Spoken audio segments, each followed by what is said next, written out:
देशपांडे कुटुंबातले इथे जे उपस्थित सदस्य आहेत ते प्रोफेसर कॉलनी मित्रमंडळ यांचे सगळे संयोजक आणि एका शनिवारी संध्याकाळी मनोरंजनाची इतर साधनं डावलून तुम्ही एखादं भाषण ऐकायला आलात म्हणजे तुम्ही ऑलरेडी चौकटीच्या बाहेर विचार करू शकता असं जाणणारे आपण सगळे प्रेक्षक, सगळ्यांना माझं अभिवादन.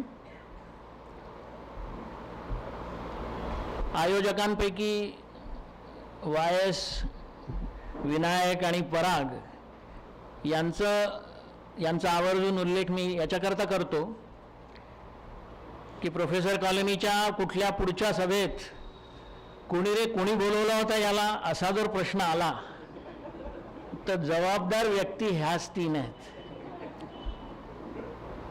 म्हणजे या प्रश्नावर जास्त चर्चा करण्याची गरज नाही उरणार. मला अजून एक गोष्ट आवडली इथली, तुम्ही वक्त्यांनी तोंड उघडण्याच्या आधीच त्याला टाळ्या वाजवल्या, त्याच्याकरता त्याला रोपटं दिलं, विनायकनी इतकी स्तुती केली. हा प्रघात चांगला आहे, कारण की मी आयोजन स्वतः अनेक सभांचं केलं होतं. तिथे वक्त्यांनी तोंड उघडल्यावर हे सगळं करायची इच्छाच होत नाही. त्यामुळे तुमचा हा प्रघात प्रोफेसर कॉलनी मित्रमंडळाने चालू ठेवावा. वक्त्यांनी तोंड उघडायच्या आधीच त्याला फेलिसिटेट करून टाकावं, मग असं सगळी जबाबदारी पुढची त्याची असते. तर हे आवडलं मला.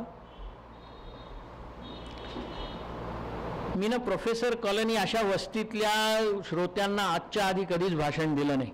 आणि प्रोफेसर म्हटलं की कसं सरासरीपेक्षा तुमचा बुद्ध्यांक नक्की जास्त असेल असं मी समजून चालतोय.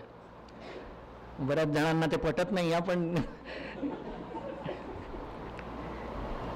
हुशार श्रोत्यांच्या समोर असं भाषण द्यायचं की मला एक किस्सा याद नेहमी, म्हणजे माझ्या मनात तो ठेवतो मी. एक असा व्यक्ती होता, विनायकसारखाच PhD झालेला. तो आपल्या दोस्ताला सांगत होता, म्हणे काय यार ते दिन किती चांगले होते, ते दिवस किती चांगले होते लग्नाच्या आधीचे. म्हणे मी माझ्या प्रबंधात असे 6 सिद्धांत निवडून काढले की लहान मुलांना कसं वाढवायचं, त्यांचं संगोपन कसं करायचं, त्याचा विषय तो होता. तो मित्र म्हणाला, अरे वा छान, अतिशय उपयुक्त तुझा प्रबंध असणार, PhD मिळाली तुला. म्हणाला हो. मग आता काय झालं म्हणे. तू म्हणे आता काय, माझं लग्न झालं, मला 6 पोरं झाली आणि एकही सिद्धांत त्याच्यापैकी लागू पडत नाही हे लक्षात आलं. तर हुशार श्रोते असले की काय असतं, मला बरेचदा असं वाटतं की म्हणजे मी ज्या काही गोष्टी करणाऱ्या पुढच्या अर्ध्या पाऊण तासात तुमच्याशी, त्याच्यावर मी एक कस लावला आहे की मी जे काही तुम्हाला सांगणार ते तुमच्या स्वतःच्या जीवनात तुम्ही उतरवू शकाल की नाही. आणि जर उत्तर नाही असेल तर त्याला मी बाजूला केलं आहे. म्हटलं मला अशाच गोष्टी तुम्हाला सांगायच्या आहे ज्या क्रियान्वित तुम्ही स्वतःमध्ये करू शकाल. या विषयावर माझं भाषण आहे आणि परागनी पब्लिसिटी छान केली आहे. 3-4 पेपरांमध्ये वगैरे आलं. तर 2-3 जण मला भेटायला आले, म्हणाले का हो तुमचं ते भाषण आहे कुठे. मग मी त्यांना सांगितली जागा. तर म्हणजे तुम्ही तिथे कायद्याच्या चौकटीच्या बाहेर राहून काही करू शकतो का, याच्यावर बोलणार आहात का. तर मी म्हटलं तसं असतं तर हो 5-1 रुपये तिकीट नसतं का लावलं मी. इथे फ्री प्रवेश आहे, त्यामुळे सगळं जे काही मी सांगणार आहे ते कायद्याच्या चौकटीच्या आतलंच राहणार आहे. ते गेले बिचारे हिरमुसले होऊन, बहुतेक नसावे तिथे.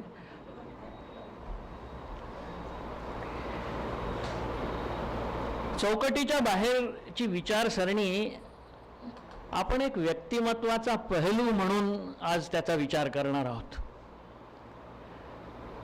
ही सवय आपल्याला आपल्या आतमध्ये कशी टाकता येईल आणि का टाकावी. का टाकावी याचं उत्तर सोपं आहे.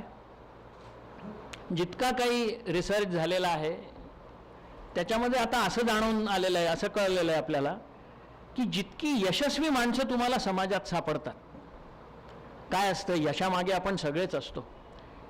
यशाची प्रत्येकाची परिभाषा सुद्धा वेगवेगळी असू शकते. पण यशामागे जाणार कोणाच्या मते पैसा हा यश असतो, कोणाच्या मते कीर्ती हा यश असतं, किंवा अनेक गोष्टी असू शकतात. पण एक नक्की जाणवलं आहे की जी माणसं यशस्वी होतात, एक साधारणतः सरासरी परिभाषा जर आपण केली यशाची, ज्याच्यामध्ये मी जाणार नाही आत्ता, तर असं जाणून आलंय की यशस्वी माणसांमध्ये जर प्रामुख्याने एक गुण कुठला मिळतो तो आहे चौकटीच्या बाहेर राहून विचारसरणी करण्याचा. आणि म्हणून आता सायंटिस्ट असं म्हणतात आहे, सायकॉलॉजिस्ट असं म्हणतात आहे की जर तुम्हाला यशस्वी व्हायचं असेल तर तुम्ही पण हा गुण आपल्यामध्ये टाकला पाहिजे. पण आता इथपर्यंत तर ठीक आहे की ठीक आहे, यश मिळवण्याकरता मला चौकटीच्या बाहेर विचारसरणी करायला हवी. पण नेमकं म्हणजे काय करायला हवं, इथे जाऊन आपली गाडी अडकते. त्याचा जर एक साधा शब्दप्रयोग म्हणून आपण केला तर फक्त एवढंच समजतं की ठीक आहे, जे नेहमी करत नाही ते करावं म्हणजे चौकटीच्या बाहेर होईल का काय ते. आणि त्यांनी कसं काय यश मिळेल तुम्हाला? नेहमी जे करत नाही ते केल्याने यश मिळेल याची काय गॅरंटी आहे? तुम्ही असं कसं म्हणता?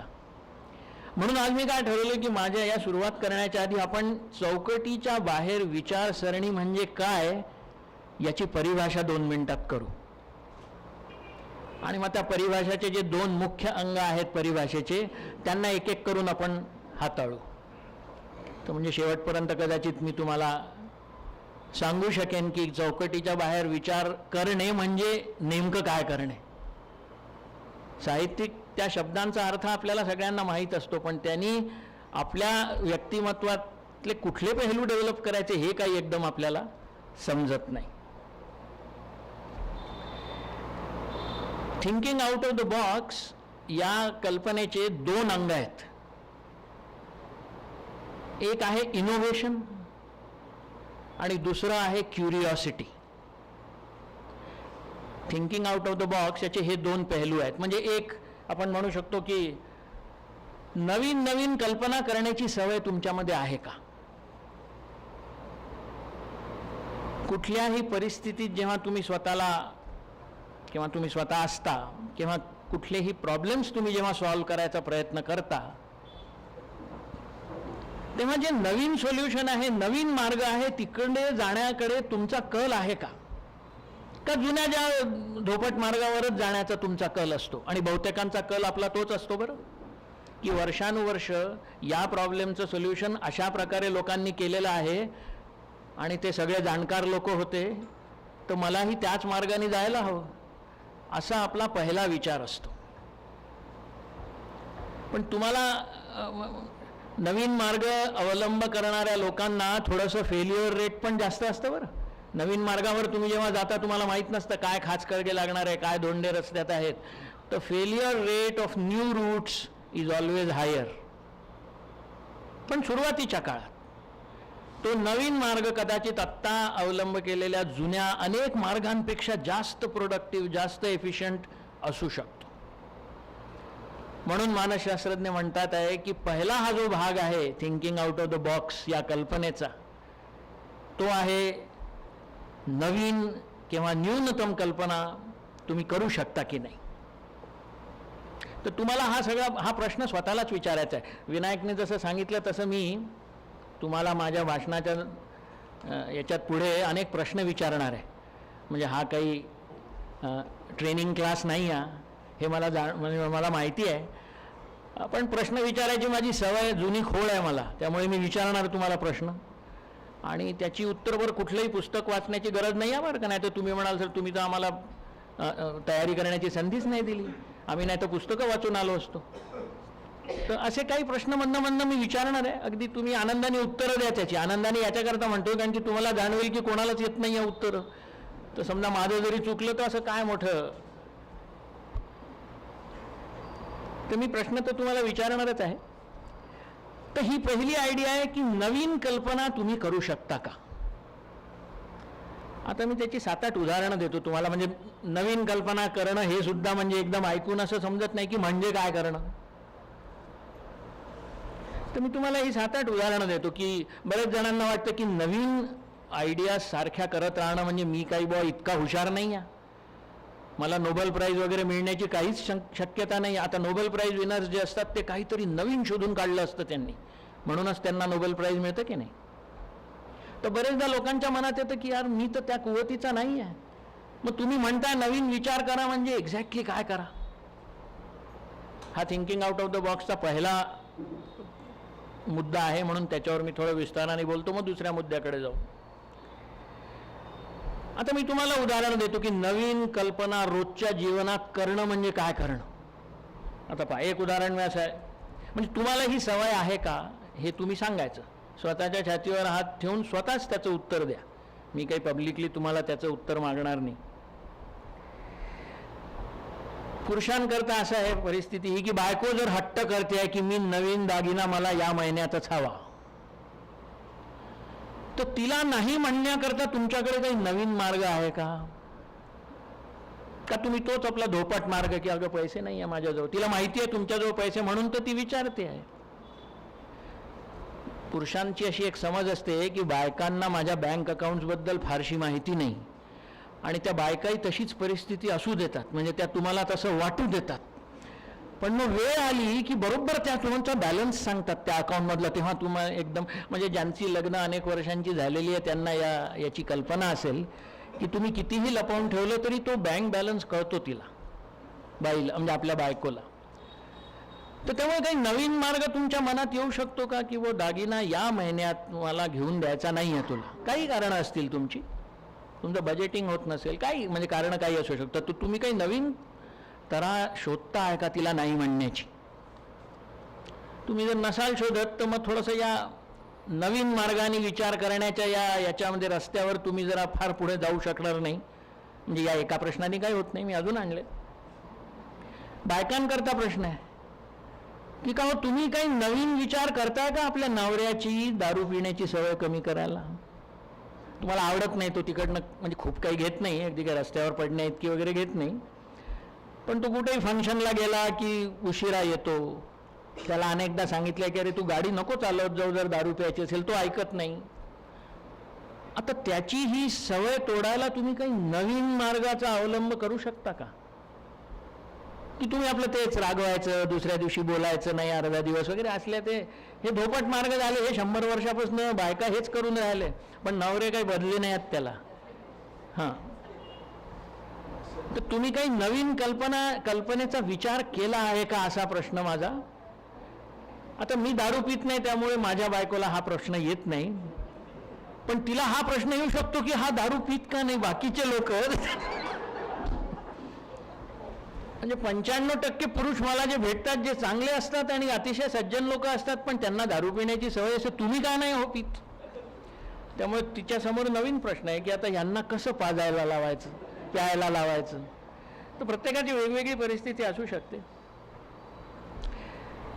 टाईम मॅनेजमेंट हा विषय तुम्ही बघितला असेल, वेळेचं नियंत्रण कसं करायचं. त्याच्यामध्ये आता लेटेस्ट रिसर्च असा झाला आहे की कमीत कमी वेळ देऊन आपण एखादी तीच गोष्ट उपलब्ध करून देऊ शकतो का किंवा तीच गोष्ट अचीव करू शकतो का. तर तुम्हाला मी रिसर्च सांगतो. हा रिसर्च मी माझ्या मॅनेजमेंट ट्रेनिंगच्या प्रोग्राम्समध्ये इथल्या सगळ्या कंपनीजना सांगून झाला, एकानेही त्याचं इम्प्लिमेंटेशन केलेलं नाही आहे. कारण की ते म्हणतात अरे यार दिस इज टू न्यू, आम्हाला इतकं एकदम रेव्होल्युशनरी काही करायचं नाही. त्यांचं म्हणणं असं आहे की कंपन्यांमध्ये ज्या मीटिंग्ज होतात, म्हणजे समजा मॅनेजर आणि त्याच्या डिपार्टमेंटमधल्या लोकांची मीटिंग, तिकडे 5-6 लोक असतात, तिकडे 1 जण असतो, अशा छोट्या मीटिंग, इतकी मोठी नाही. रिसर्च असं म्हणतो की छोटी मीटिंग जर तुम्ही उभ्याने घेतली, म्हणजे खुर्च्या ठेवायच्याच नाही तिथे, तर त्या मीटिंगमध्ये जो काही अजेंडा तुम्ही ठेवला आहे तो पूर्ण करायला 30% कमी वेळ लागतो. तोच अजेंडा, तोच मॅनेजर, तेच समोर बसणारे 6-7 लोक किंवा 8-10 लोक. त्यांचं म्हणणं ठीक आहे तुम्ही याची कारण मीमांसा कराल तर का बा लवकर संपते मीटिंग, तर ठीक आहे लोकांचे पाय दुखतात म्हणून त्यांना फालतू बडबड करायला मग वेळ देत नाही ते, किंवा फालतूची बडबड करत नाही. जो एजेंडा आहे तोच करतात, त्याच्यावर जो निर्णय घ्यायचा तोच घेतात आणि पटापट एजेंडा संपवून म्हणजे बरखास्त होते मीटिंग. तर त्यांचं म्हणणं तुम्ही करून तर बघा, जो तुमचा मीटिंगचा हॉल आहे तिथे खुर्च्या ठेवू नका, उभ्यानी मीटिंग करा आणि पहा 30% मीटिंग तितकंच काम होऊन संपते की नाही. एकदम नवीन रिसर्च फाइंडिंग आहे, पण कोणीही इम्प्लिमेंट करत नाही. का? कारण की त्यांना धोपट मार्ग तोच आवडतो.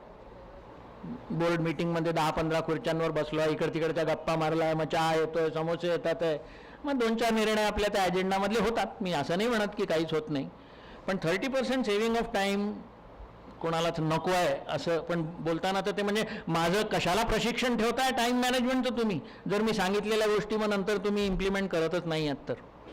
आता मी त्यांना हा प्रश्न विचारत नाही, कारण की ते पैसे देतात मला, मी जाऊन प्रशिक्षण देऊन येतो, आता पुढे काय करायचं, तुम्ही का करत नाही असं मी त्यांच्या मागे लागलं तर ते पुढे मला बोलवणार नाही, म्हणून मी चुपचाप राहतो. पण इथे काही तसं नाही आहे ना, म्हणून तुम्हाला सांगू शकतो. आता पंजाब नॅशनल बँकला बुडवण्याकरता त्या नीरव मोदींनी वापरला की नाही नवीन मार्ग. म्हणजे गेल्या 8-10 वर्षात असं कोणी लुबाडलं होतं का बँकेला?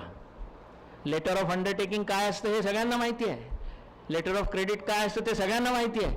पण त्याच्या सुपीक डोक्यानी असा काही मार्ग काढला की रिझर्व्ह बँक काय, मिनिस्ट्री ऑफ फायनान्स काय आणि कोण काय, सगळ्यांच्या डोळ्या देखत त्यांनी 11,000 करोड रुपये पळवले. आपल्याला म्हणजे बायकोच्या पर्समधनं 100 रुपये पळवायला म्हणजे याची हार्टबीट्स वाढतात की समजलं तर, किंवा तिला नवऱ्याच्या खिशातले, कोटाच्या खिशातले पैसे पळवताना त्यांनी 11,000 करोड कशाच्या बळावर कळवले? नवीन विचार. पण मी असं म्हणत नाही की अशा प्रकारचे नवीन विचार करा, कारण की हे कायद्याच्या चौकटीच्या बाहेरचे होतील. पण एक उदाहरण म्हणून द्यायला हरकत नाही तुम्हाला. आपल्यापैकी खूप जण तिरुपतीला जातात दर्शनाला. माझा त्यांना प्रश्न असतो की तुम्ही तिरुपती तिकडे तिरुपती बालाजीला तिथे का जाता, सेमिनरी हिल्समध्ये का नाही जात? दर्शन घ्यायला तुम्हाला तिथेच जायला पाहिजे असं कोणी सांगितलं? म्हणजे इथला तिरुपती जरा कमी पॉवरफुल आहे का? इथला बालाजी रादर, तिरुपती नाही. आपल्या सेमिनरी हिल्सवर छान मंदिर आहे. म्हणजे या बालाजीच्या समोर डोकं ठेवलं तर बुवा मी जितकं मागतो त्याच्या 50%च मिळतं. पण तिरुपतीला जाऊन मी केलं तर मात्र असं काही आहे का? किंवा तुम्ही शिर्डीलाच जाण्याचा का अट्टहास धरता, किंवा शेगावला जाण्याचा का अट्टहास धरता? हा अट्टहास तर गेले 100 वर्ष धरतात आहे. तर तुम्ही एकतर हे मान्य करा की इथला जो बालाजी किंवा साईबाबा किंवा गजानन महाराज आहेत ते त्या मेन मूर्तीचे फ्रँचायझी आहेत. आता franchisee can never be as good as the principal, हे वाक्य म्हणजे हे आपल्याला प्रिन्सिपल माहिती आहे. तर असं काही आहे का तुमच्या मनात? तर तसं विचारलं तर ते म्हणतात नाही नाही असं काही नाही. आता कसं सिद्धिविनायकमधला गणपतीसुद्धा तितकाच महत्त्वाचा आहे जितका माझ्या घराच्या बाहेरच्या देवळातला गणपती आहे. पण मग तू का सिद्धिविनायकला जाण्याचा अट्टहास धरतो? त्याचं उत्तर का खूपच त्याला प्रेस केलं तर तो सांगतो की 50 वर्षापासून आमच्या फॅमिलीमध्ये ही ट्रेडिशन आहे, तिथे जाऊन यावं लागतं, लग्न केल्यावर एकदा तिथे जातो, आमच्या फॅमिलीत ती ट्रेडिशन आहे. अरे पण मी म्हटलं इथे जवळच आहे ना, कशाला पैसे खर्च करतोय? नवीन मार्ग. बरं ते जाऊ द्या, मी हा प्रश्न तुम्ही गणेश चतुर्थीला कधी पुरणाची पोळी करून बघितली आहे का? तुमच्यापैकी कोणीही गणेश चतुर्थीला घरी पुरणाची पोळी केली असेल तर त्यांनी हात वर करावा. पुरणाची पोळी आपण महालक्ष्मीला करतो, अनेक ठिकाणी करतो, आपल्याला आवडते म्हणून करतो. पण गणेश चतुर्थीला पुरणाची पोळी का नाही केली तुम्ही? नाही ना काही म्हणजे संयुक्तिक सांगून ठेवलं आहे म्हणून की बुवा गणपतीला मोदकच आवडतात, पुरणाची पोळी आवडत नाही, असं काही आहे का? असं नाही आहे ना. मग तुम्ही यावेळेच्या गणेश चतुर्थीला करून बघा बरं पुरणाची पोळी, गणपती नाराज होतो का? पण नाही, नवीन मार्गावर जाणं तुम्हाला वाटतं तितकं सोपं नाही आहे. तो कशाला नाराज होईल तुमच्यावर? तुम्ही चांगले भक्त असाल त्याचे तर नाराज होण्याचा प्रश्नच नाही. पण नाही, तुम्ही धोपटलेल्या मार्गावरच पुढे चालण्यात सुख मानता. मग तितका अंशाने thinking out of the box हा महत्त्वाचा गुण तुमच्या व्यक्तिमत्वात उतरत नाही. व्यक्तिमत्वाच्या गुणांमध्ये कसं असतं की तुम्ही असं नाही म्हणू शकत की मी जेव्हा ऑफिसमध्ये जातो तेव्हा माझ्या व्यक्तिमत्वात हा गुण असतो आणि मी घरी जातो तेव्हा हा गुण लोप पावतो, असं नसतं. तुमच्या व्यक्तिमत्वात एखादा गुण असला तर तो 24 तास असतो आणि असायलाही हवा. आपण काही सिच्युएशन बेस्ड पर्सनॅलिटी नाही डेव्हलप करत आहे.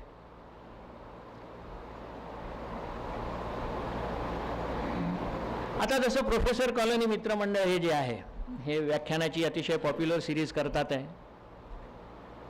दरवर्षी पदाधिकारी असतील त्यांच्या, आमच्या रोटरीमध्ये पण क्लबचे पदाधिकारी एका वर्षाकरता असतात. इथे मला माहीत नाही किती वर्षांकरता असतात, पण असेल जे काही कार्यकाळ असेल त्यांचा.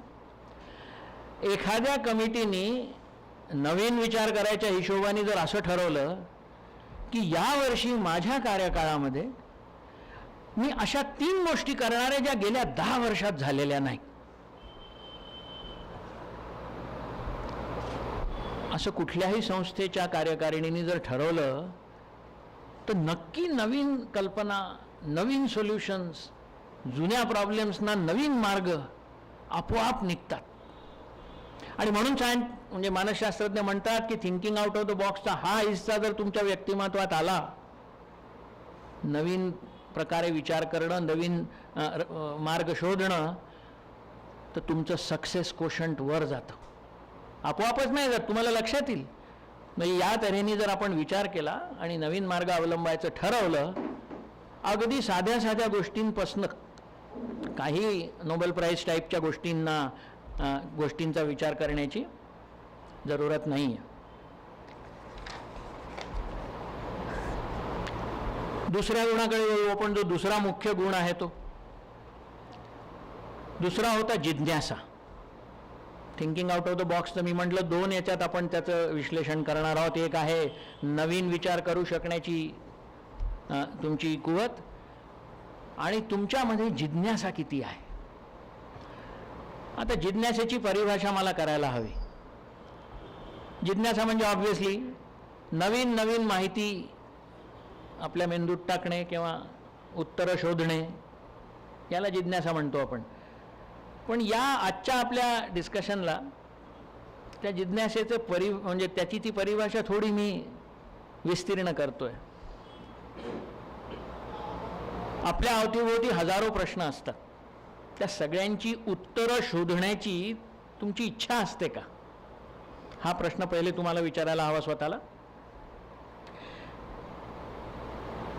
पण हे जरूर आहे की तुम्ही त्या प्रश्नांची उत्तरं जेव्हा शोधता तेव्हा कुठल्याही प्रकारे तुमचा कसलाही फायदा होणार नसतो. म्हणजे कसं, एखाद्या विद्यार्थ्याला आपण म्हटलं की तो कोचिंग क्लासमध्ये जाऊन नवीन नवीन ज्ञान घेण्याचा प्रयत्न करतो. तुम्ही म्हणाल ही जिज्ञासास्त्र आहे. त्याला काल जे फिजिक्समधलं माहीत नव्हतं ते आज कळलं, मग जिज्ञासा नाही का झाली. माझं उत्तर आहे की जिज्ञासा आहे ते, म्हणजे पण आपल्या डिस्कशन करताची जिज्ञासा नाही. का? कारण की तो का करतोय अभ्यास आणि का ते नवीन ज्ञान मिळवतो आहे, कारण की त्याला ती पुढची परीक्षा पास करायची. म्हणजे कुठला तरी हेतू आला की नाही आणि काहीतरी त्याचा फायदा झाला की नाही. माझं म्हणणं असं आहे की तुम्ही प्रश्नांची उत्तरं, कुठलाही तुमचा फायदा होत नसताना प्रश्नांची उत्तरं शोधता का, हा व्यक्तिमत्वाचा गुण आहे बरं का. आजकाल तर गुगल आहे तुमच्याबरोबर, म्हणजे आपल्या सगळ्याबरोबर. मी जेव्हा कॉलेजमध्ये होतो किंवा इथले अनेक लोक माझ्याहूनही मोठे आहेत, त्यांना तर गुगल त्यावेळेला नव्हतंच. आज तर तुम्हाला काय, प्रश्नांची उत्तरं शोधायला गुगल आहे. तुम्ही गुगलमध्ये जाऊन प्रश्न टाकला की तो आपल्या परीने उत्तर देतो. आता मी माझ्या एका मागच्या सभेत लोकांना म्हटलं की तुम्ही गुगलमध्ये जाऊन त्या ब्राउझर विंडोमध्ये हा प्रश्न टाका बरं. म्हणजे म्हटलं, तरुण पिढी होती त्यावेळेला, कॉलेजमधले विद्यार्थी होते. म्हटलं त्याच्यात तुम्ही टाका, what is the name of my future wife. म्हणून म्हटलं कॉलेज, इथल्याही अनेक लोकांना तो प्रश्न विचारायची कदाचित म्हणजे इच्छा जागृत होईल माझं ऐकून, पण ते डेंजरस आहे. तर म्हटलं तुम्ही टाका बरं हा प्रश्न. तुम्ही टाकला का तुम्हाला खूप इच्छा असते ना तरुण मुलांना की ही मुलगी मला आवडते, हिच्याशी माझं लग्न होईल की नाही, वगैरे वगैरे असे प्रश्न खूप तरुण वयात आपल्या डोक्यात येत असतात. तर म्हटलं टाका ना तुम्ही गुगलमध्ये, what is the name of my future wife. तुम्हाला आश्चर्य वाटेल, गुगल उत्तर देतं. हा, गुगलचा अल्गोरिदम इतका मस्त आहे, तो उत्तर देतं, पण तुम्हाला तो पहिले 1-2 गोष्टी तुमच्याबद्दल विचारतो. What is your name. मग मी लिहायचं प्रकाश. मग तो लगेच थोडा वेळ तो म्हणतो की okay, the chances of the name of your future wife could be like दिस, अलका 50%. जे काही दुसरी नावं ते 20%, 10%, 5%. तो काय करतो, आपल्या डेटाबेसमध्ये जातो आणि तो हे पता करतो की प्रकाश नावाच्या माणसांचं लग्न कोणकोणत्या यांच्याशी झालं आहे. त्याच्यात जो सगळ्यात जास्त नावं असेल त्याला तो ते पर्सेंटेजवारी सांगतो तुम्हाला. म्हणजे मग त्यांनी बरोबर विश्लेषण केलं आहे बरं का. त्यांनी असं काहीतरी फालतूचं उत्तर नाही दिलं तुम्हाला. पण तुम्ही काहीतरी, आता समजा तुमच्या मैत्रिणीचं नाव नेमकं त्याच्याशी मॅच होत असेल, ज्या पहिल्या नंबरवर त्यांनी उत्तर दिलं त्याच्याशी, तर तुम्ही म्हणजे भयंकर खुश की हा सुद्धा प्रेडिक्ट करतोय की माझं हिच्याशी लग्न होईल म्हणून. सांगायचा मुद्दा असा की जिज्ञासा आपण फक्त त्यालाच म्हणू की जेव्हा कुठल्याही प्रकारचा फायदा तुम्हाला नजर येत नाही आहे तरीही तुम्ही प्रश्नांची उत्तरं शोधायला जीवाचं रान करता. तुम्हाला सगळ्यांना IQ ही टर्म माहीत असेल, इंटेलिजन्स कोशंट, आपण ज्याला बुद्ध्यांक म्हणतो मराठीत. आजपासून 100 वर्षापूर्वी माणसाचं यश जर प्रेडिक्ट करायचं असेल, अनुमान त्याचा लावायचा असेल तर IQ ची मदत घ्यायची. आज सुद्धा आपण म्हणतो की बुवा एकदम मेरिट लिस्टमध्ये आलेला विद्यार्थी म्हणजे याचं भविष्य ब्राईट आहे, दैदिप्यमान आहे. बरेचदा ते खोटं ठरतं. आता हे सिद्ध झालं आहे की IQ च्या बेसिसवर केलेले प्रेडिक्शन्स काही फारसे खरे ठरत नाही. काही ठरतात पण काही ठरत नाही. मग त्याच्यानंतर सायकॉलॉजीमध्ये आलं EQ म्हणजे इमोशनल कोशंट, म्हणजे तुमचा भावनांक आपण मराठीत म्हटलं तर. त्याचे अनेक फॅक्टर्स आहेत. मानसशास्त्रज्ञांनी सांगितलं की एखाद्या व्यक्तीचं आपण हे मोजलं आणि मग प्रेडिक्ट करायचा प्रयत्न केला त्याच्या तरुणपणी की याचं यश किती राहणार आहे. बरं, यश काय राहणार आहे याच्यापेक्षा याला कुठल्या गोष्टींमध्ये मी आत्ता ट्रेनिंग देऊ म्हणजे हा पुढे जाऊन यशस्वी होईल, अशा प्रकारचा तुम्ही समजा. तर IQ वरनं डिस्कशन EQ वर गेलं. आता तो जमाना आलेला आहे की EQ वरनं ते CQ वर जात आहे. CQ चा अर्थ क्युरिओसिटी कोशंट, तुमचा जिज्ञासांक असं जर शब्द काढला तर तुम्हाला काही सायकॉलॉजीच्या पुस्तकांमध्ये हा शब्द सापडणार नाही, पण तुम्हाला आणि आपल्याला सगळ्यांना समजण्याकरता म्हणून तो शब्द मी वापरतोय. क्युरिओसिटी कोशंटचा अर्थ आहे जिज्ञासांक. आणि हा असा एक अंक आहे किंवा असा हा कोशंट आहे जो लहान मुलांमध्ये मोठ्या माणसांपेक्षा जास्त असतो. तुमच्या लक्षात आलं असेल IQ आणि EQ लहान मुलांमध्ये जास्त राहूच शकत नाही मोठ्या ॲडल्ट माणसांपेक्षा. पण CQ त्या त्या वयाच्या अनुसार जर तुम्ही विश्लेषण केलं तर त्या वयाच्या अनुसार, म्हणजे आता लहान मुलाला काही सगळ्या विषयांबद्दल क्युरिओसिटी नाही राहत ना, त्याची प्रगल्भता जितकी आहे तेवढीच क्युरिओसिटी राहणार किंवा त्याच विषयांमध्ये त्याची क्युरिओसिटी राहणार. तर लहान मुलांची क्युरिओसिटी ही मोठ्या माणसांपेक्षा सगळ्या समाजांमध्ये पूर्ण जगामध्ये जास्त असते. तो प्रश्न विचारत सुटतो आपल्याला, मी कुठून आलो वगैरे टाईपचे. मग आपण त्याला चूप करतो की तुला नाही समजणार आत्ता, हे नाही सांगू शकत मी, तू कुठून आला म्हणजे काय. मग वेगवेगळ्या कहाण्या प्रत्येक कल्चरनी केलं की तुला बगळ्याने आणून सोडलं वगैरे. ते आता जसे वेस्टर्न सोसायटीमध्ये अस्टॉर्क ब्रॉट यू, म्हणजे त्या मुलाला समजत नाही म्हणून काहीतरी आपलं सांगायचं. पण माझं तुमचं लक्ष मला वेधायचं आहे त्याच्या जिज्ञासेकडे. तो आपल्या परीने वाह्यातसारखे प्रश्न विचारतो आणि त्या प्रश्नांचं कुठलंही उत्तर त्याला मिळालं तर त्याचा असा म्हणावा तर काही फायदा झालेला नसतो की शाळेत जास्त मार्क मिळाले किंवा इतर कुठलेही फायदे, किंवा त्या प्रश्नाचं उत्तर मिळालं तर मला काहीतरी लहानपणी म्हणजे बा मला काहीतरी गोड खायला मिळालं, त्यावेळेचे जे फायदे लहानपणचे असतात ते.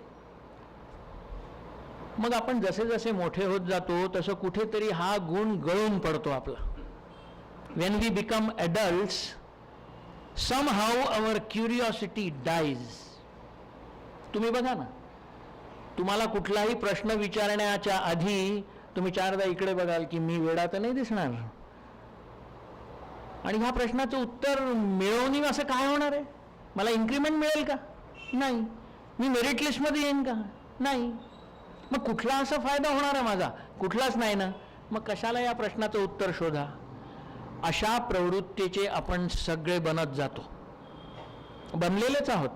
म्हणजे मी इथे उभं राहून भाषण देतोय म्हणजे माझ्या ती प्रवृत्ती नाही असं नाही बरं का, थोडीशी तुमच्यापेक्षा कमी असेल एवढंच, कारण की शेवटी माणूसच आहे मी. पण ही जिज्ञासा, मानसशास्त्रज्ञ म्हणतात तुम्ही लहानपणाची जिज्ञासा जर मोठेपणी ही कायम ठेवली आणि कुठलाही फायदा दिसत नसताना प्रश्नांची उत्तरं शोधण्याचा प्रयत्न केला तर मग आम्ही म्हणू की तुमचा क्युरिओसिटी कोशंट सुद्धा जास्त आहे. आणि इनोव्हेशन आणि क्युरिओसिटी हे जर दोन्ही जास्त झाले तर मग आम्ही म्हणू शकू की तुमच्यामध्ये thinking out of the box हा व्यक्तिमत्वाचा पेहलू मौजूद आहे किंवा फोफावतोय. तर या क्युरिओसिटीबद्दल मी जसं म्हटलं तुम्हाला की विनायक जसं त्याने थोडीशी तुम्हाला पूर्वकल्पना दिली होती, मला ना कुठलंही भाषण असं एखाद्या प्रवचनासारखं झालेलं आवडत नाही.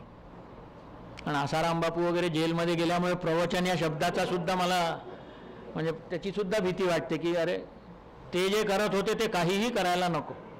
आता मी एकटाच बोलत राहिलो तर ते प्रवचनासारखंच होईल ना. ठीक आहे, इतक्या मोठ्या ग्रुपमध्ये एकदम इंटरॅक्शन जास्त होऊ शकत नाही, पण मी तुमच्याकरता 5 प्रश्न आणलेले आहेत. जसं मी म्हटलं, हा माझा एक दुबळा प्रयत्न आहे तुमचं क्युरिओसिटी क्वेश्चन शोधण्याचा. तुम्हाला मुळीच अशी कंप्लेंट करायची वेळ येणार नाही की बुवा हे तुम्ही आम्हाला पूर्वकल्पना दिली असती तर आम्ही तयार करून आलो असतो, आम्हाला सिलेबस माहीत नव्हता, तुम्ही कशी काय आमची परीक्षा घेऊन राहिले. असं काहीही नाही आहे. तुम्ही आयुष्यात ज्या ठिकाणी आहात ना सध्या, त्या आयुष्याच्या त्या ठिकाणी असणाऱ्या प्रत्येक व्यक्तीला ह्या प्रश्नांची उत्तरं आपसुकच यायला पाहिजे.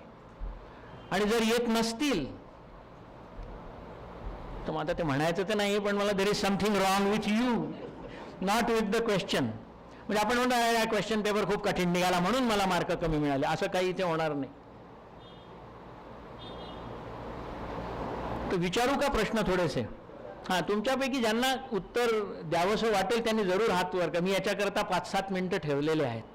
म्हणजे अगदी संयोजकांपासनं सगळ्यांनी हात वर, ते फक्त माझं पुस्तक वाचलेल्यांनी हात वर करू नये, कारण की ते म्हणजे कॉपिंगसारखं होईल.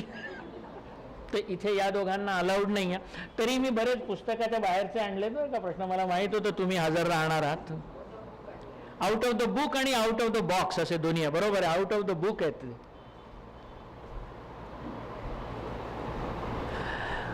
माझा पहिला प्रश्न तुमची क्युरिओसिटी चेक करायला. आपण मंदिरात जातो तर प्रदक्षिणा का करतो? प्रदक्षिणा करण्याच्या मागचा आपला हेतू काय असतो? आता इथे तर असा कोणीही नसेल जो मंदिरात गेला नसेल. आहे का असा कोणी? तुम्ही गेला नाहीत? तुम्ही गेलेला नाहीत, मग गुड. तुम्ही बाकीच्यांना तर जाताना बघितलंय ना. मग तुम्ही या प्रश्नाचं उत्तर तरी देऊ शकता की हे सगळे लोक असं का करतात. पण 99% तू गेला नाहीयेस. अच्छा, तू उत्तर देतोय. हा, दे दे.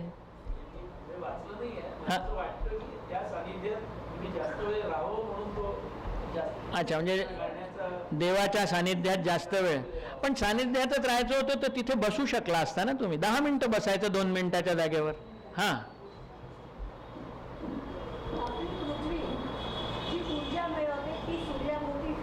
हां, आणि तो स्रोत असतो की तुम्ही जेव्हा प्रदक्षिणा घालता ईश्वराला त्यावेळेला तुम्ही ती ऊर्जा कॅप्चर करता.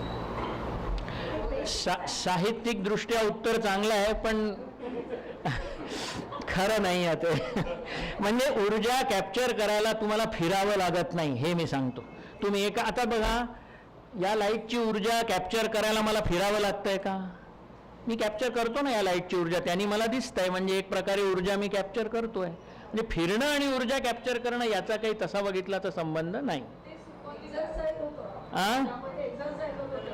नाही नाही, एक्सरसाइज होतो या म्हणणाऱ्यानं तुम्ही करता का एक्सरसाइज? नाही, प्रदक्षिणा सोडून काही करता का? नाही नाही, एक्सरसाइज करता कशाला तुम्हाला तिथे जाऊन?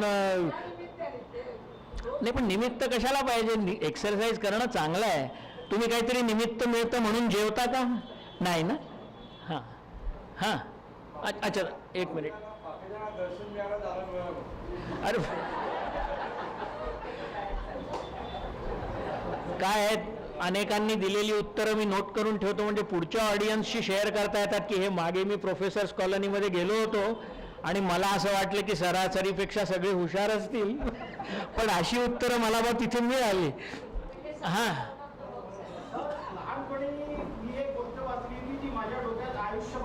हां हां, गणेशाने आपल्या भावाशी स्पर्धा करताना आईला एक प्रदक्षिणा मारली, त्याच्यातून त्यांनी तुझी प्रदक्षिणा केली असं गणेशाच्या बुद्धीवरून सिद्ध झालं. बरोबर. माझ्या डोक्यात ते पक्का बसलाय की मी ज्या कोणत्या मंदिरात जातो तो ईश्वर माझी आई आहे.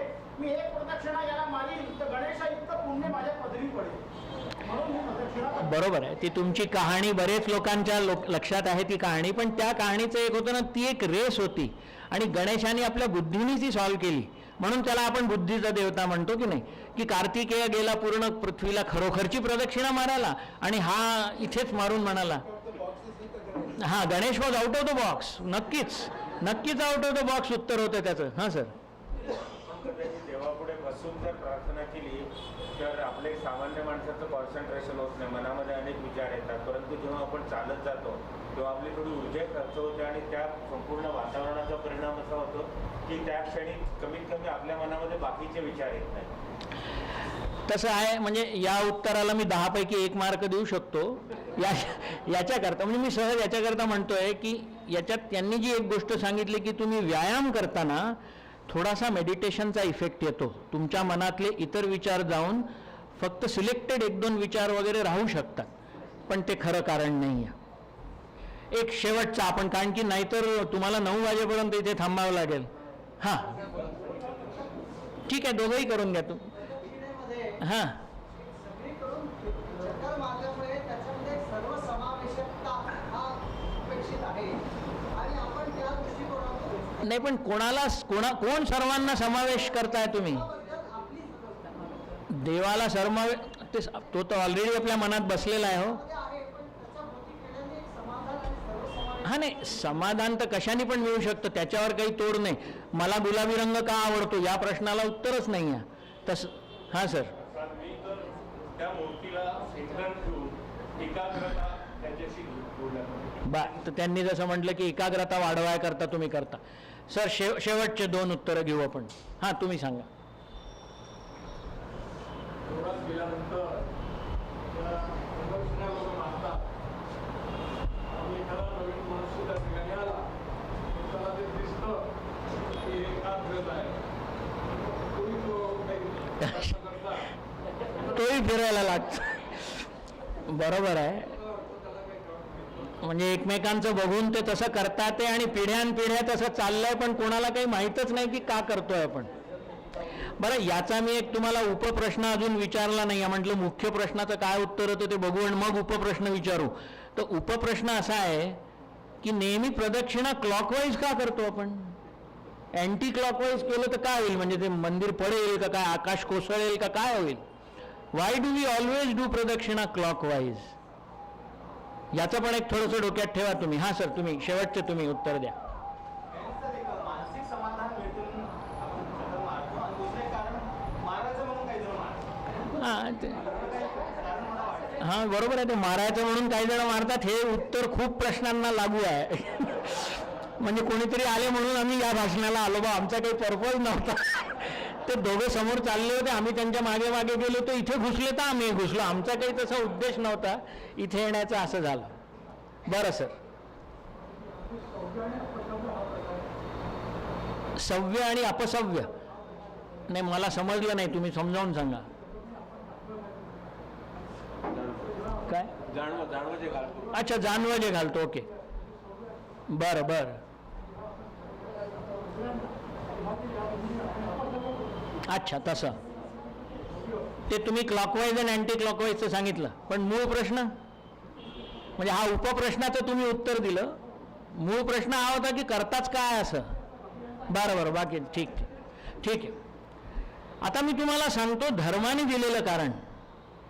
आपण मंदिरात बिना धर्माच्या म्हणजे धर्माचे फॉलोअर्स आहोत म्हणूनच जातो की नाही, भक्त आहोत म्हणूनच जातो. तर मी तुम्हाला धर्माचं कारण सांगतोय. हिंदू धर्म असं म्हणतो की तुम्ही जेव्हा प्रदक्षिणा मारता देवळात तेव्हा एक 2 लाईनीचा मंत्र पण म्हणायचा असतो. तो आपण घरी आपल्या आरतीनंतर मंत्रपुष्पांजलीत म्हणतो, पण तिथेही लक्ष देत नाही आणि इथे तर देतच नाही. तो 2 लाईनीचा मंत्र अगदी सोपा आहे. म्हणजे मला काही, मी काही संस्कृतचा पंडित वगैरे आहे असं नाही, पण आता मी 2 लाईनी संस्कृतमध्ये म्हणेन तर तुम्हाला वाटेल वा फारच ज्ञानी माणूस दिसतोय. मी पहिलेच सांगितलं तुम्हाला.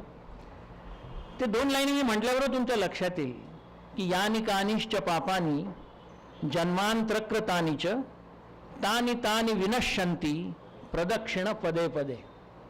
पद म्हणजे पाय, प्रदक्षिण म्हणजे हे. तर यानी कानिश्च पापानी म्हणजे आपण देवाला ॲक्च्युली प्रार्थना करतोय त्या प्रदक्षिणा घालताना. आणि जर ह्या 2 लाईनी तुम्ही म्हटल्या नाही तर माझ्या मते प्रदक्षिणा घालूच नका.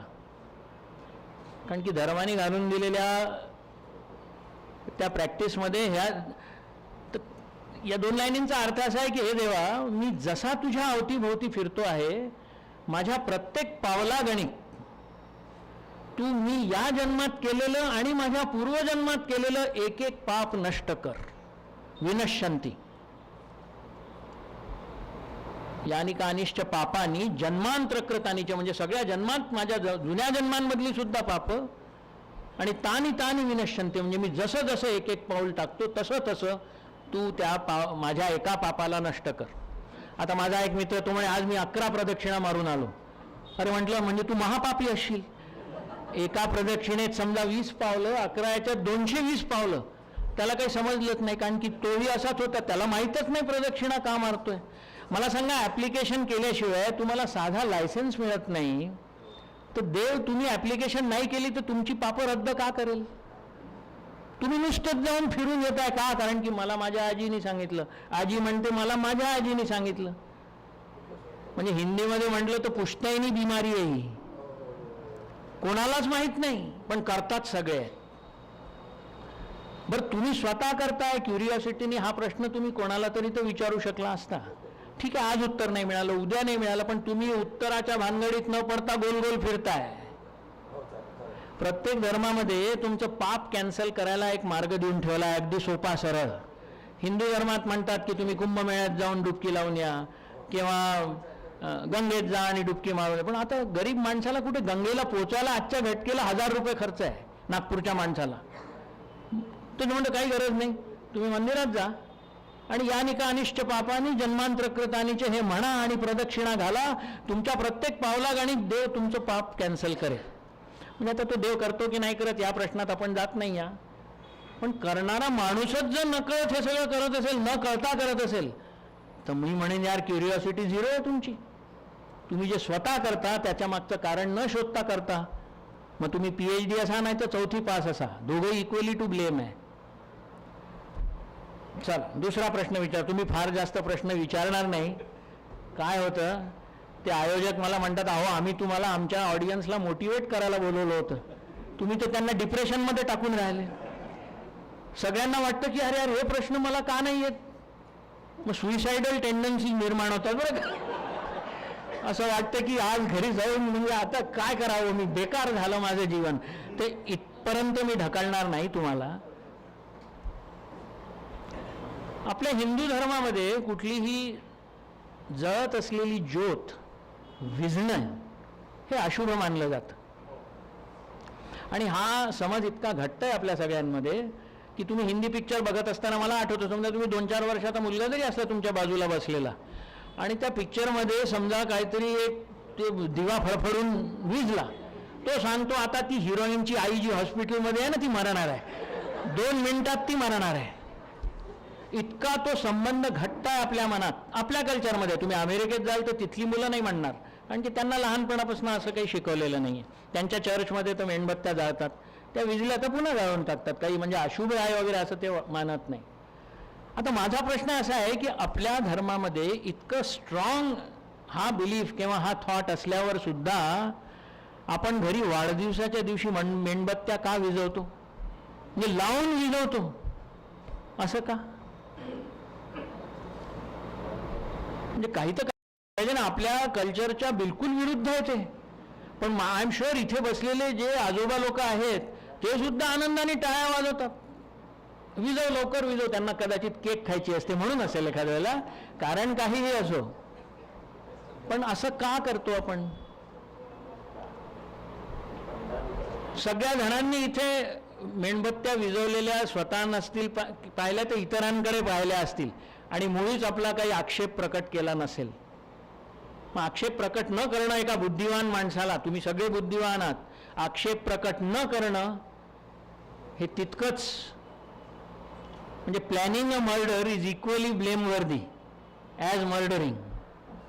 खून करणारा आणि खुनाचं प्लॅनिंग करणारा, आता तितकी वाईट गोष्ट नाही आहे ही, पण तरी मी म्हणतोय की मी तुमची क्युरिओसिटी चेक करतोय याच्याकरता की तुम्ही वर्षानुवर्ष हे करताय पण प्रश्नच नाही विचारत.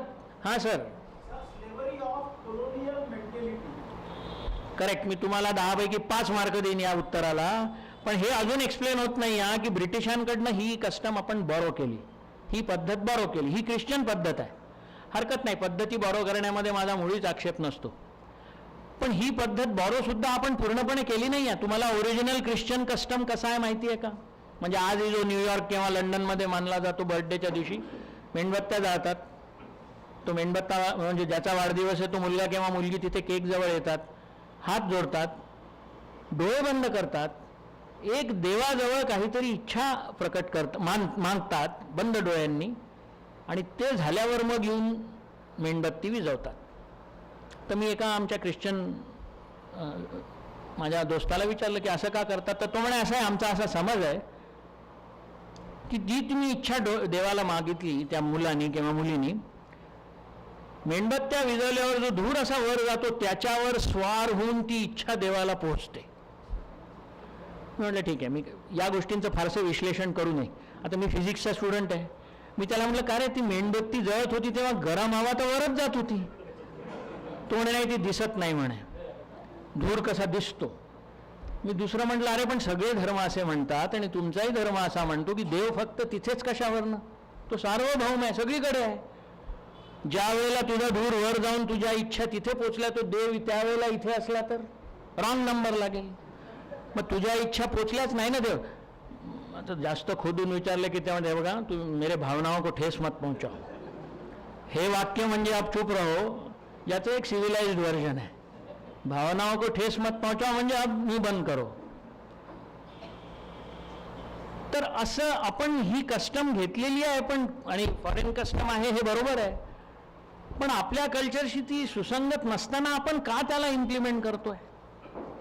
आपल्या बीचेसवर तुम्ही म्हणजे मुंबईच्या गिरगावावर जा, इकडे जा, तुम्हाला दिसतात का बायका बिकिनी घालून हिंडतात आहे? नाही ना दिसत. ब्रिटिश किंवा अमेरिकन बीचेसवर जा तुम्ही, 90% बायका बिकिनी घालून हिंडत असतात. मग ती सिस्टम का नाही घेतली तुम्ही? तुम्ही हेच म्हणालात ना की नाही आमच्या बायकांना हे वेश शोभत नाही, आमच्या कल्चरच्या शालीनतेच्या परिभाषेच्या हे मध्ये मोडत नाही. मग हे कसं काय मोडतं? हे याच्याकरता मोडतं आणि याच्याकरता आपण चालू देतो की आपल्याला प्रश्न विचारायची आपली प्रवृत्तीच नसते. तुमची प्रवृत्ती असती तर तुम्ही त्याच्या खोलात जाऊन बिलकुल त्याचं विश्लेषण करून सांगितलं असतं की हे बाद आहे. बरं, याचाही एक उपप्रश्न आहे, तो मी विचारलाच नाही. तुम्हाला कोणी सांगितलं केकवरच मेणबत्त्या ठेवा म्हणून? केक हा तसा काही भारतीय पदार्थ नाही आहे. आता झाला आहे, म्हणजे जसं सांबार वडा आता पूर्ण भारतात मिळतो त्यामुळे दक्षिण भारतीय प्रकार आहे असं आपण म्हणत नाही, पण केक हा मुळात भारतीय प्रकार नाही आहे. तुम्ही कधी वाढदिवसात म्हणजे ते ज्या मेणबत्त्या श्रीखंडात ओल्या आहेत का? का बरं नाही? श्रीखंडात उभे राहू शकतात ना मेणबत्त्या, किंवा उपम्या शिऱ्यामध्ये पण उभे राहू शकतात. हा बासुंदीत नाही राहणार, ते मान्य आहे मला, पण आपल्याकडे अनेक पदार्थ आहेत ना असं ज्याच्यात मेणबत्त्या रोवू शकतात. तर का एकही वाढदिवसात मला केक शिवाय दुसरं काही दिसतच नाही? हा उपप्रश्न आहे, ज्याला उत्तर नाही आहे, माझ्याजवळही नाही आहे. माझ्याजवळची उत्तरं म्हणून मी काय केलं आहे, मी घरी वाढदिवसच मनवत नाही. मनवला तर केक आणत नाही, केक आणला तर मेणबत्त्या रोवत नाही. कारण की मी सांगतो की श्रीखंडात रोवा, मग लगेच सगळे लोक शांत होऊन जातात की हा काही वेड्यासारखं बोलतोय, श्रीखंडात काय मेणबत्त्या रोवायच्या? अरे म्हणजे कोणी सांगितलं नाही मेणबत्त्या उभं राहतील असं काही करा तुम्ही, पण नाही. स्कोर 2-0 झाला बरं. 2 प्रश्न मी विचारले, तिकडे 0 इकडे 2 आहे. भारतात आता हा प्रश्न बघा, हा तर तुम्हाला यायलाच पाहिजे. आपल्या भारतात लग्नाचं मिनिमम वय जे आहे, दुसऱ्या प्रश्नाचं उत्तरच नाही आहे. ही पद्धत ख्रिश्चन आहे इथपर्यंत त्यांनी सांगितलं ते बरोबर आहे, पण आपण ती अवलंबायला नको होती. कुठला? हां,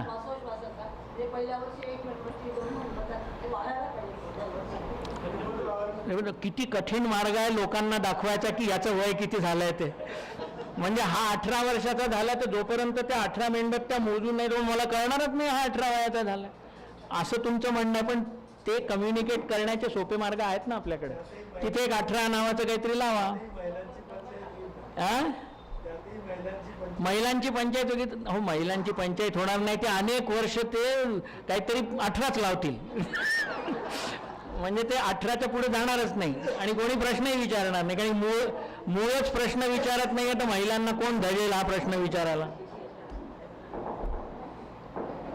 आपल्या देशामध्ये लग्न करायचं मिनिमम वय मुलींकरता 18 आहे आणि मुलांकरता 21 आहे. असं काय?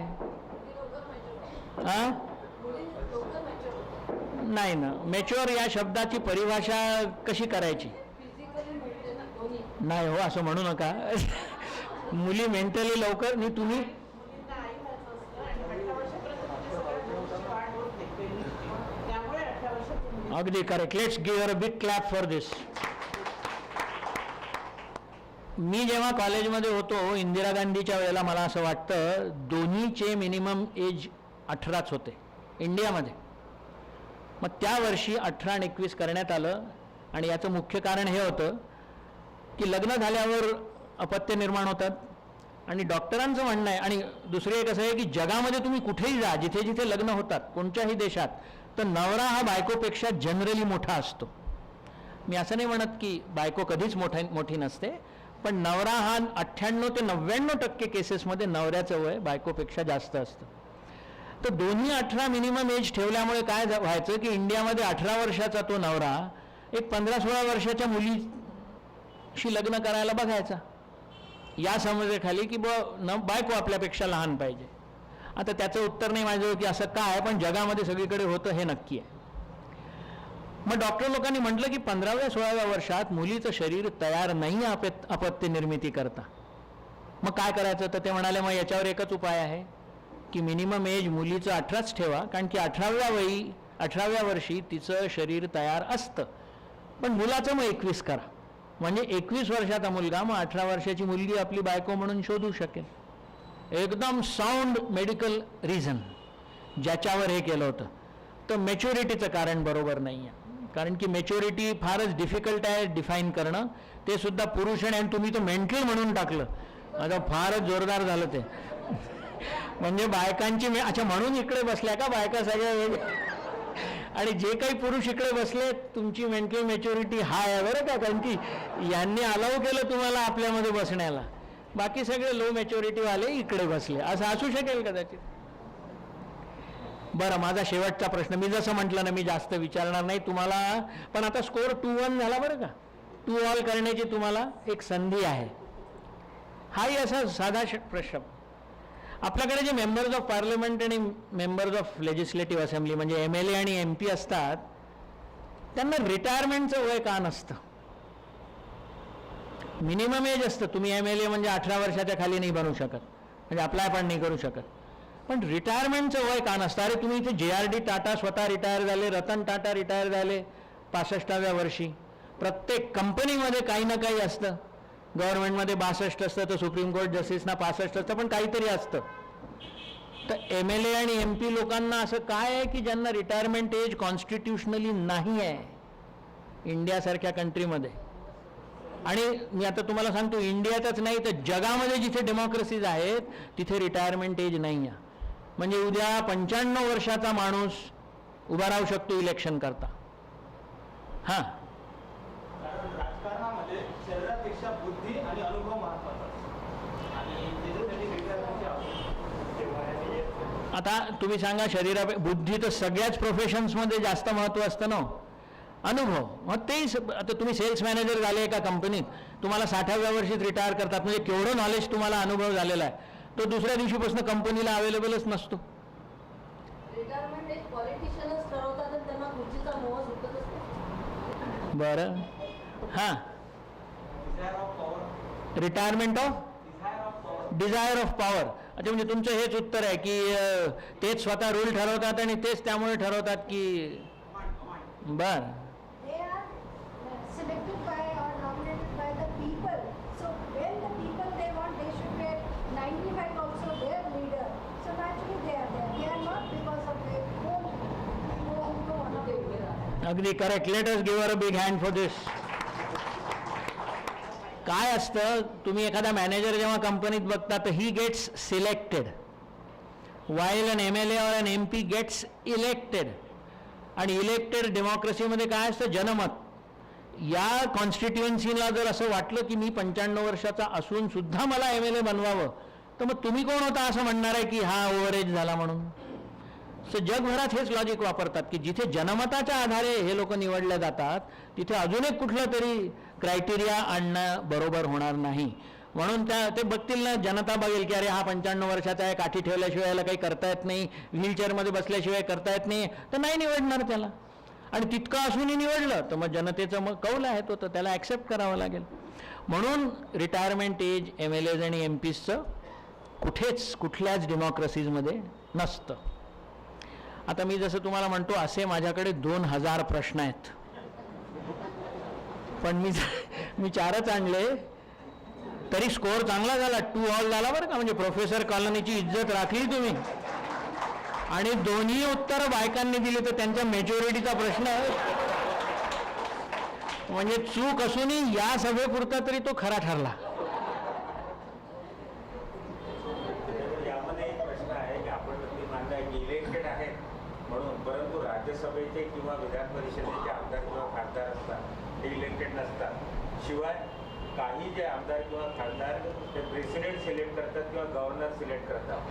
पण मग इथे सिलेक्शनचे ते क्रायटेरिया का नाही लावले जात? कारण इथे सुद्धा सिलेक्शन केलेला आपल्याकडे आता गेल्या वर्षी प्रेसिडेंटने 89 वर्षाच्या माणसाला राज्यसभेचा खासदार केला, हा सिलेक्टेड आहे. त्याच्यात सुद्धा काय आहे, जेव्हा प्रेसिडेंट आपलं वोट टाकतो ना, तो स्वतःचं वोट टाकत नसतो. किंवा एखादा MLA जेव्हा वोट करतो किंवा एखादा MP, राज्यसभाचे लोक हे MLA लोक वोट करून करतात. तो MLA म्हणजे स्वतःचं वोट नाही टाकत आहे, तो 4 लाख लोकांचा ज्यांचा तो प्रतिनिधी आहे तेवढं वजन त्याच्या वोटला असतं.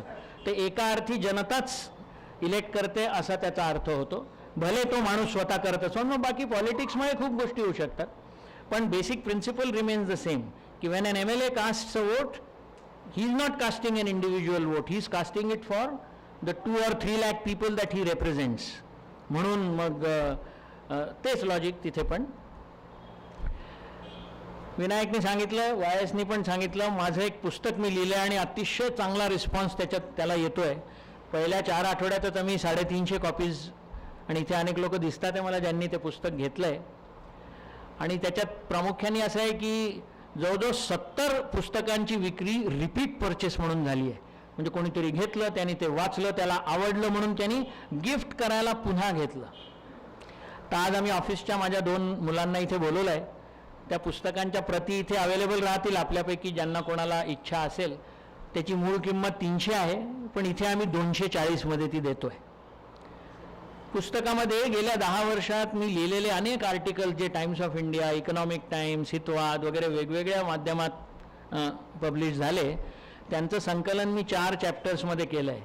एक पहिला सेक्शन आहे, त्याचं नाव आहे नगेट्स, विजडम नगेट्स. दुसरा चॅप्टर आहे त्याला लुकिंग इनसाइड युअर सेल्फ. पुस्तक इंग्रजीत आहे, त्याचं नाव in and out of the box आहे. कुठलाही चॅप्टर 2 ते 3 पानाच्या वर नाही आहे, कारण की मला स्वतःला मोठे एसेज वाचणं फार कठीण जायचं. म्हणून मी म्हटलं की आपणही असेच लिहायचे की जे 2-3 पानाचे. तुम्ही कुठूनही सुरुवात करू शकता, कुठेही हे करू शकता, त्याची काही ऑर्डर नाही आहे. तिसऱ्या सेक्शनचं नाव आहे सिम्पल मॅनेजमेंट ट्रूथ्स, आणि चौथ्या सेक्शनचं नाव आहे इज रॅशनॅलिटी सो डिफिकल्ट.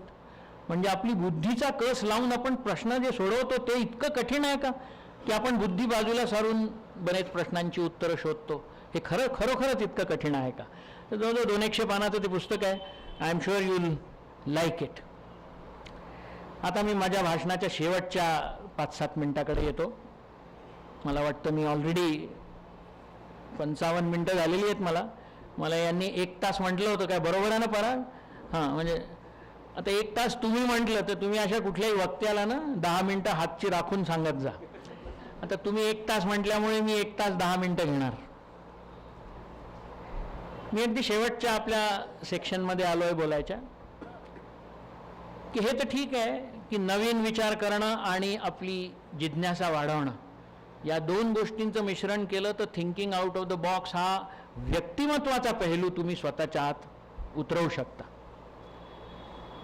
पण एकदम कळू कसं शकेल की माझ्यामध्ये तो गुण येतो आहे की नाही, किंवा एखाद्या व्यक्तीला बघून त्याच्याशी इंटरॅक्ट करून मी ओळखू शकीन का?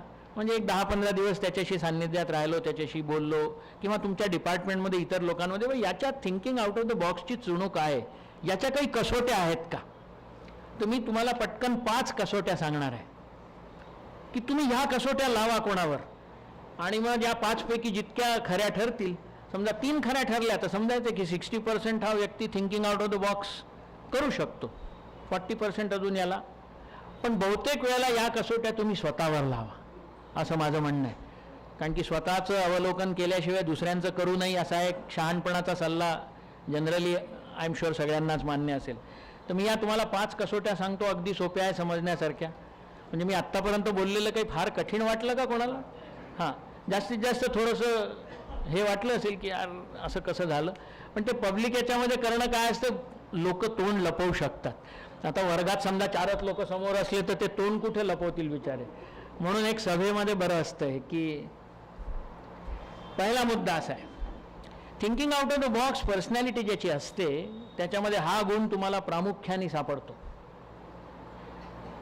तुम्हाला वेगवेगळ्या मुद्द्यांवर स्वतःचं मत आहे का? तुमचं स्वतःचं मत आहे का हा पहिला. आणि याचा उपप्रश्न की या मताचं तुम्ही समर्थन करू शकता का दुसऱ्या कोणाच्या समोर? म्हणजे एखादा विरोधी आला तुमचा, त्याच्यासमोर तुम्ही 2-3 आर्ग्युमेंट्स देऊन तुमचं जे मत आहे त्याचं समर्थन करू शकता का? ही जर क्वालिटी तुमच्यामध्ये असेल, कुठला मुद्दा वगैरे गौण आहे सगळं. पहिली गोष्ट तुम्ही स्वतःला विचारा, तुम्ही अशी असता का याच्याशी मला काय करायचं आहे, माझं कशाला मत असायला हवं याच्यावर, त्याच्याशी मला काय करायचं, येऊ दे ना पाकिस्तानचे लोक काश्मीरमध्ये, मी तर नागपुरात बसली आहे ना, मला काय करायचं त्याच्याशी. असं नाही. मी तुम्हाला उदाहरणं देतो की मत असण्याचे म्हणजे तुम्ही बिन पेंदे के लोटा तर नाही आहे की कुठे जिकडे ढकलला तिकडे जात चालले गलंडता. होमोसेक्शुअलिटी खूप डिबेट सुरू आहे सध्या आपल्या भारतात. समलैंगिकता ज्याला म्हणतो, समलैंगिकता ही लीगल असावी की इलिगल असावी याच्यावर तुमचं मत आहे का? की तुम्हाला माझ्या फॅमिलीमध्ये तर अनेक पिढ्या कोणी समलैंगिक झालेलं नाही आहे आणि पुढे होण्याचं तर माहीत नाही, पण तोपर्यंत मी जिवंत राहणार नाही तर कशाला मत ठेवू याच्यावर. रामदेव बाबा म्हणतात की कोणी समलैंगिक असेल तर हा रोग आहे आणि माझ्या आयुर्वेदिक औषधांनी मी त्याला मिटवून टाकीन. रामदेव बाबांनी खूप चांगलं काम केलं आहे, पण मध्ये मध्ये ते अशा फुसकुल्या सोडतात. खूप चांगलं काम केलं आहे त्यांनी, योगा पसरवण्यात, सकाळी व्यायामाकरता तुम्हाला उठवण्यात, अनेक गोष्टी चांगल्या केल्या आहेत. पण मध्येच ते एक अशी फुलझडी टाकतात की समलैंगिकता हा एक रोग आहे आणि माझ्या आयुर्वेदाच्या औषधाने मी तो बरा करीन. अरे तुम्ही तसा बरा करायला लागला तर तुम्हाला नोबेल प्राइज मिळेल उद्याच. असं म्हणण्यासारखं झालं की हा लेफ्ट आर्म बॉलर आहे ना, हा रोग आहे, याचा मी ठीक करीन, हा उद्यापासून राईट हँडनी बॉलिंग टाकायला लागेल. अरे ते प्राकृतिक एक हे आहे तुमचं, ज्याच्यावर तुमचा स्वतःचाही कंट्रोल नाही. तर तुमचं मत आहे का पण तुम्हाला याच्यावर? नसेल तर सांगा. नागपुरात दुचाकीवर मोटरसायकलवर हेल्मेट घालणं अनिवार्य असावं हे अनेक वर्ष झाले आपण डिस्कस करतोय. स्मार्ट सिटी बनवायला चाललोय नागपूर. कित्येक लोक मला अजून दिसतात, पोलीस काहीच म्हणत नाही त्यांना, किंवा हळूहळू थोडंसं कडक करतात, मग पुन्हा काहीतरी ते शिथिल सोडतात. इतकं स्टॅटिस्टिक्स आहे की 90% ऑफ ॲक्सिडेंट्स मोटरसायकल किंवा स्कूटरवाल्या ड्रायव्हर्सचे ब्रेन डॅमेजनी होतात, म्हणजे ब्रेन इंजुरीनी होतात. मग हेल्मेट घालण्यामध्ये काय आक्षेप असू शकतो तुमचा? मग सरदारजी म्हणणार आम्ही नाही घालणार, आमच्या धर्मात लिहिलं आहे की फेट्याशिवाय काही घालायचं नाही, दुसरं काही अजून काही म्हणतील. तुम्हाला याच्यावर मत आहे का? तुम्ही म्हणाल मी दुचाकी चालवत नाही, त्यामुळे तुम्ही मला कशाला मत विचारता? मग तुमच्या thinking out of the box हा गुण अजून आलेला नाही आहे, कमीत कमी याच्यावर तरी आलेला नाही आहे. मत असणं आणि त्याचं समर्थन करू शकणं हे या thinking out of the box ज्याच्या व्यक्तिमत्वात असतं त्याला हे जमतं करणं. दुसरी कसोटी, तुमच्यातला दांभिकपणा तुम्ही आवर्जून नष्ट करायच्या मागे लागला आहात की नाही. मी याच्याकरता म्हणतो की आपण सगळे थोडे बहुत अंशात दांभिक असतो. दांभिक म्हणजे हिपोक्रेसी, बोलायचं एक आणि करायचं दुसरं.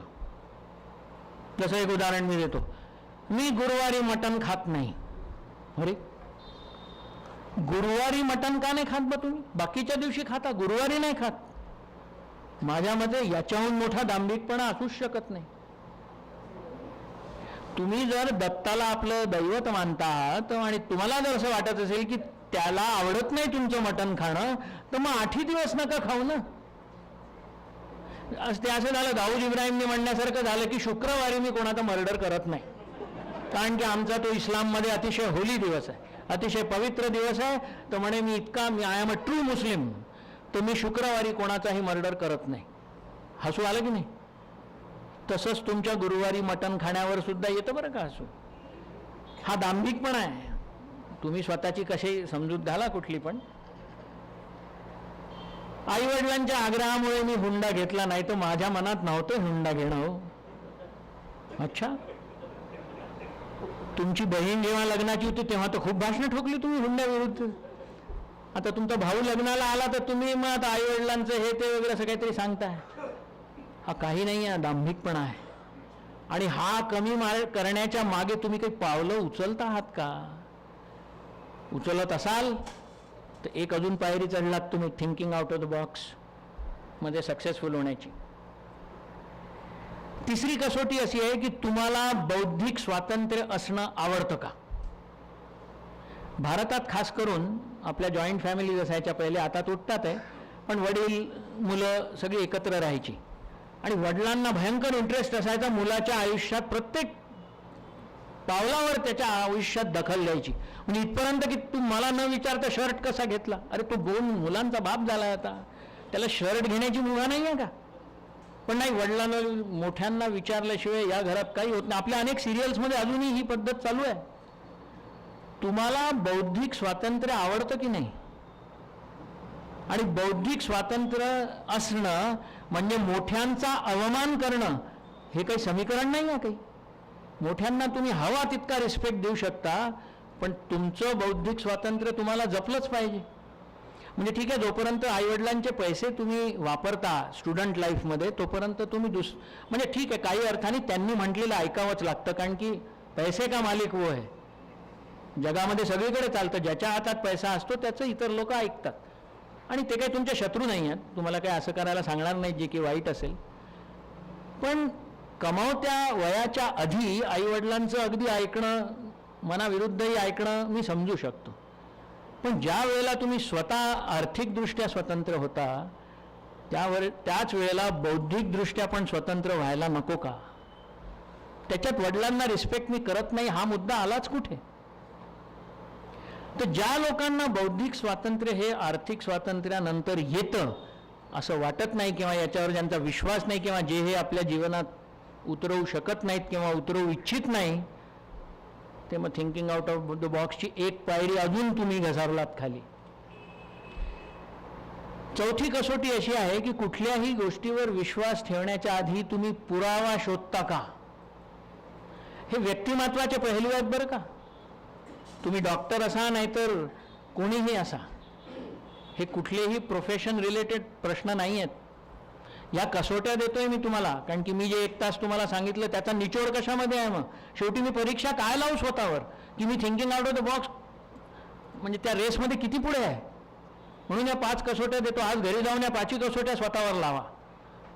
कदाचित उत्तर येईल की 5 पैकी फक्त एकच माझ्या बाबतीत खरी ठरते. हरकत नाही, तयार करा की उद्यापासनं या उरलेल्या 4 पैकी मी कोणची आपल्या व्यक्तिमत्वात टाकण्याचा प्रयत्न करीन. असं करत करत तुम्ही बघाल 2 महिने 4 महिने 6 महिन्यानंतर सातत्याने तुम्ही थिंकिंग आउट ऑफ द बॉक्सच्या शिडीवर बऱ्याच वरती चढलेले असाल. कारण की थिंकिंग आउट ऑफ द बॉक्सचा व्यक्तिमत्व जितकं जास्त तुमच्यात येईल तितक्याच तुमचं यशाचं पर्सेंटेज उरलेल्या आयुष्यात जास्त येऊ शकेल. तर 70-80 वर्षाच्या लोकांनी पण विचारलं केलं पाहिजे की उरलेल्या 20 वर्षात माझं यश जास्त येण्याकरता मला हेच करायचं आहे. आणि 20 वर्षाच्या मुलांनी सुद्धा हाच विचार केला पाहिजे. तर चौथी कसोटी ही आहे की कुठल्याही गोष्टींवर विश्वास ठेवण्याच्या आधी तुम्ही पुरावा शोधता का? ऑब्व्हियसली आता मी प्रदक्षिणेचा प्रश्न विचारला तर पुरावा कोणीच शोधला नाही, पण हरकत नाही, एका प्रश्नाने काही होत नाही. तुम्ही स्वतःला ही सवय लावा की एखाद्या गोष्टीवर मला विश्वास ठेवायचा आहे ना, मग मी जरा प्रयत्न करीन. याला सपोर्टमध्ये काय मिळतं मला? इंग्लिशमध्ये एक टर्म आहे, एम्पिरिकल एव्हिडन्स म्हणतात त्याला, म्हणजे अनुभवजन्य पुरावा. ठीक आहे, मला माहीत नाही असं का होतं. तुम्हाला माहिती आहे का 1000 वर्षापूर्वी लोक जेव्हा म्हणायचे अरे सूर्य नेहमी इकडनंच उगतो, त्यावेळेला त्यांना माहीतच नव्हतं पृथ्वी गोल आहे आणि पृथ्वी सूर्याभोवती हिंडते आणि म्हणून तो सूर्य इकडनंच निघतो आणि इकडेच अस्त होतो, हे काही माहीत नव्हतं. पण अनुभवजन्य पुरावा काय होता की नेहमी माझ्या घरातनं बाहेर आलं की उजव्या बाजूने सूर्य उगतो आणि डावीकडच्या बाजूला सूर्य अस्त होतो. ईस्ट वेस्ट नॉर्थ साऊथ कशाचा कॉन्सेप्ट नाही, पण ते विचार करायला लागले की ही जागा ही दिशा सूर्य उगण्याची आहे. याला अनुभवजन्य पुरावा म्हणतात. आणि मग नंतर सायन्स आलं, सगळं आलं आणि त्याच्यातनं आपल्याला कळायला लागलं की इकडनं का उगतो, पृथ्वी अशी फिरते वगैरे वगैरे. तर अनुभवजन्य पुरावा तरी कमीत कमी आहे असं त्याला शोधता का तुम्ही, की तुम्हाला विश्वास ठेवायचा म्हणजे तुम्ही काय बघता किंवा आपण सगळे काय करतो, ही गोष्ट सांगणारी व्यक्ती किती विश्वासार्ह आहे. अरे हे तर माझे वडील सांगतात, हे तर माझी आजी सांगते आणि तिला काही माझं वाईट चिंतणार नाही कधी, तिने सांगितलं आहे ना म्हणजे हे खरंच असेल, अशी थिंकिंग बहुतेकांची असते. आणि बहुतेकदा ती जे सांगते त्याच्यात काही हे पण नसतं, पण तिची पण एक कुवत आहे ना, ती 50 वर्षापूर्वीच्या याची आहे, तिची चूक नाही आहे, ती आपल्या ज्ञानाप्रमाणेच सांगणार. म्हणून पुरावा शोधणं हे थिंकिंग आउट ऑफ द बॉक्सच्या व्यक्तीला अतिशय महत्त्वाचं आहे. आणि शेवटची कसोटी माझी जी मी तुम्हाला सांगणार आहे की आपण आपल्या जीवनात पैसा कमावणं केव्हा थांबवायचं याचं तुम्हाला आकलन झालेलं आहे का.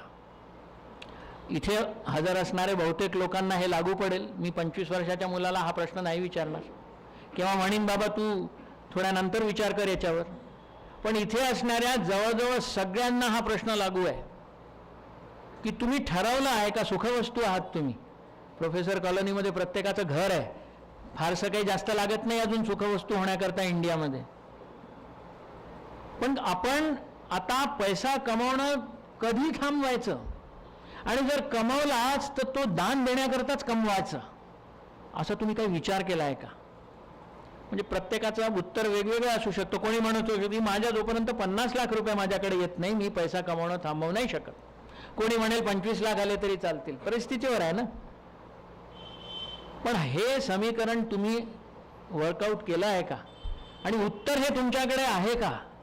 उत्तर असेल आणि तुम्ही त्या दृष्टीने वाटचाल करत असाल आणि तिथे पोचलात की खरोखरच कमावणं शिथिल करत असाल, मी एकदम बंद म्हणजे असं नाही म्हणत आहे की बिलकुल, पण हा विचार तरी तुमच्या मनाला शिवला आहे का.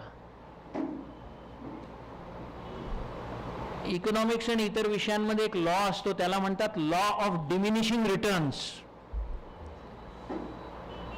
घटणारा परतावा. त्याचं मराठी ट्रान्सलेशन मी शोधून आणलं मुद्दाम तुमच्याकरता. याने सांगितलं मराठीत भाषण द्यायचं, म्हटलं असं नको वाटायला एकही शब्द इंग्लिशचा वापरला तर त्याचा मराठी शब्द, म्हणून मी आणि अलका गेले 2 दिवस अनेक शब्द आम्हाला पळतात, आम्ही मुद्दाम त्याचं मराठी ट्रान्सलेशन करून आलं आणि मलाही छान वाटलं ते. घटणारा परतावा असं मी म्हटलं असतं तुम्हाला तर एकदम लक्षात नसतं आलं तुम्हाला. हा लॉ अगदी क्लिअर आहे. तुम्ही जेव्हा मोटरसायकलचे मालक होता आणि जेव्हा तुम्ही आपली पहिली मारुती घेतली तर मोटरसायकलची किंमत 50,000, समजा मारुतीची किंमत 3.5 लाख, म्हणजे तुम्ही 3 लाख रुपये देऊन तुम्हाला काहीतरी सुख मिळालं. मग नंतर काही वर्षांनी तुम्ही मारुती विकून ॲक्सेंट घेतली. मारुती 3 लाखाची होती, ॲक्सेंट 7 लाखाची होती, म्हणजे आता तुम्ही 4 लाख खर्च केले.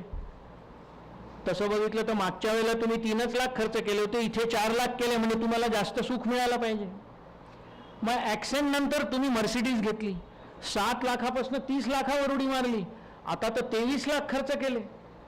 म्हणजे या मागच्या घटनांपेक्षा कितीतरी पटीने तुम्हाला सुख जास्त मिळायला हवं होतं. आणि तुमच्या लक्षात येतं की असं होतच नाही.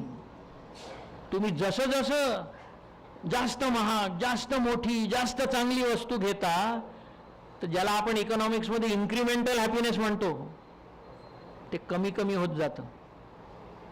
म्हणजे आपल्या धर्माने सुद्धा सांगून ठेवलंय की इच्छा कमी करा आपलं सुख वाढवायचं असेल तर. पण नाही, आपण ऐकत नाही.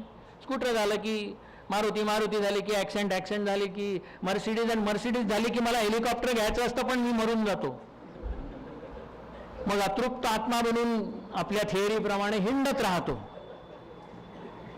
की यार जे लोक म्हणजे मला नाही मिळाली ना, माझं हेलिकॉप्टर नाही घेऊ शकलो मी, तर म्हणजे अतृप्त आत्मा झाला.